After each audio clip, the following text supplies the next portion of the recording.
Hey everyone, welcome to another episode of Marcus Fixes Stuff, the show where I teach you how to fix stuff at home so you don't have to pay for an expensive repairman. And welcome again to my laundry room. Today we are back with my GE electric dryer, and we're going to change the drum glides in it because this thing makes a horrible squeaking sound. You hear that terrible squeak? That is what we're going to get rid of today. Awful. Dryers can squeak for a number of reasons. It could be the belt on the drum, it could be the pulley or the spring in the bottom, it could be the legs. But in this instance, it's the drum glide, which is this piece of plastic. Now I ordered a 4-pack of these on Amazon for about $10, and I'm going to now show you how to access it and change them. To start, we're going to have to take the top off and the front off of the dryer. But of course, the first thing we're going to do is unplug it. Now that the dryer is unplugged, we're going to take off this top panel. If you've watched my repair video on how to replace the timer switch on a GE electric dryer, you'll know how to take this off. There's 3 screws back here, which I've already removed. You pull this forward, don't be rough with it, slide it to the right, and these little tabs come out of the slots. We're just going to sit it on top. You don't want to pull this off or let it fall because you don't want any of these connections in the back to get broken.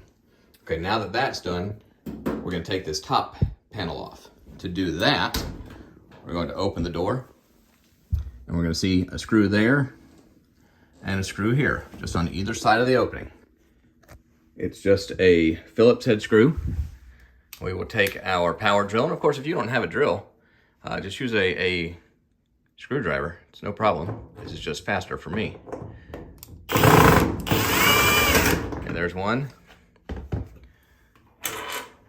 Like I said before, I like to keep a little cup handy so that I can drop any bits and pieces into it and not lose them. Since I'm doing this one-handed, I probably will drop something. Or maybe I won't. Okay, you can see that the top is now ready to come off. We're just going to place our hand underneath and pull it up and pull it off. Easy peasy. Now that the top is removed, we're going to have to take the front of the cabinet off. And to do that, we're going to have to remove this screw right here and this screw right here. All right, the screws are removed from both sides. Now we're going to lift the whole front of the cabinet off of the unit, and it just kind of slides in there. So I'm going to see if I can do this one-handed. And there it goes. Pull up and then pull out. Now don't go too fast because you don't want the drum to fall. And there you go. And as you can see, this is what's left of my old drum glide. So let's get the new ones and put them in. I'm going to hold the front of this up because I don't want it to fall too far. I'm just going to prop it on my knee as I do this because the door control switch is down there and we don't want it to pull those wires out. Now, the new drum glide has a hole on one end and little wings on the other. And if you look where the drum glide goes, there's a little peg right there. So we're just going to slide this hole in right there, make sure it grabs, and then we're just going to bend it across and tuck the other end into the other side. And we're going to repeat that process all the way around. There should be 4 slots, and then we're going to put the thing back together. Okay, as you can see, we got all the new ones in place. And now don't worry, if your drum glides don't have a T-shape, it's just a rectangle, that's fine. Use it anyway. Some of them have it, some don't. It's not a big deal. Okay, let's put this thing back together.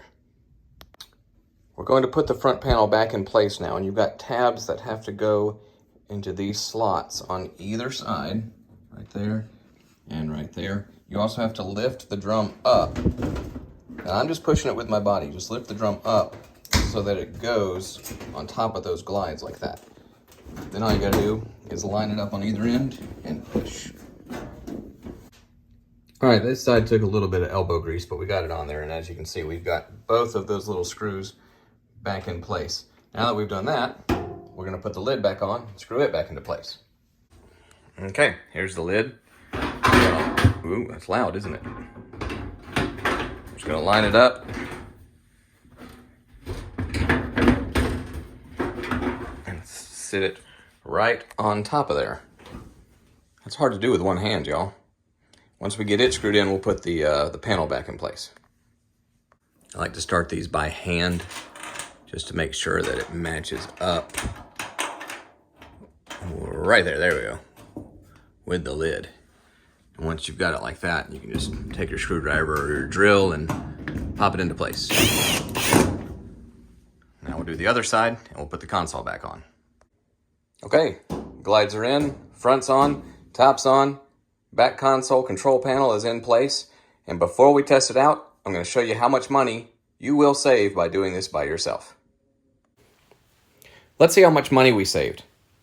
The average repair cost for someone to come to your home and fix your dryer is $300. It's anywhere from $200 to $400. The cost for me to make this repair at home was $10, and that was just for the drum glides. Again, I bought them on Amazon, but you can find them at a number of places. All you have to do is search for dryer drum glides. So the total savings for doing this job at home was $290. That's just incredible. Okay, let's go see if this thing works. Remember that horrible squeaking sound from the beginning of the video? Let's see how it sounds now.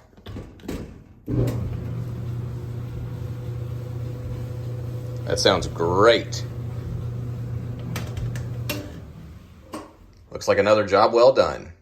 Thank you for watching, everyone. Please don't forget to like the video and subscribe to the channel, and I will see you again when something else breaks. God bless.